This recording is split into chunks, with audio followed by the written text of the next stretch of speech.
مساء الخير عليكم. اليوم حلقة جديدة من يوميات وانتظروا شلهوب واعذرونا على التقصير.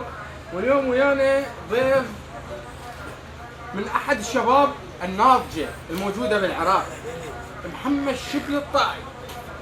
محمد شبل الطائي اليوم برنامجنا ما سبب انحراف الشاب. عينك هنا علي صوتك شوي. سبب انحراف الشاب انا اول لقطه عرفت فيها روح منحرف. هسه هاي اللقطه ذكرتني برنامج دافويس.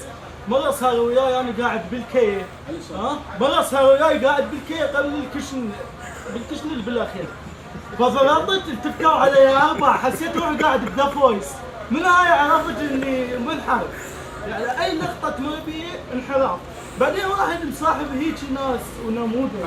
اشكرك نموذج ما يحتاج محمد، احنا معروفين ويعرفون جماهيرنا. بعدين ازيد شيء حرف المجتمع طيز المال، يعني تيجي لابسه كيمون ابو مثال فصيل. احنا على البث مباشره. هذا البرنامج مناقشه، سؤال، انتقاد. ما في رجاء بدون سب وبدون شتم. السؤال البرنامج يا معركة استشهد عثمان بن العفان. هو هذا منحرف له علاقة بالموضوع. صدق؟ هو هذا ما قاتل بحياته ولا رفع سيف.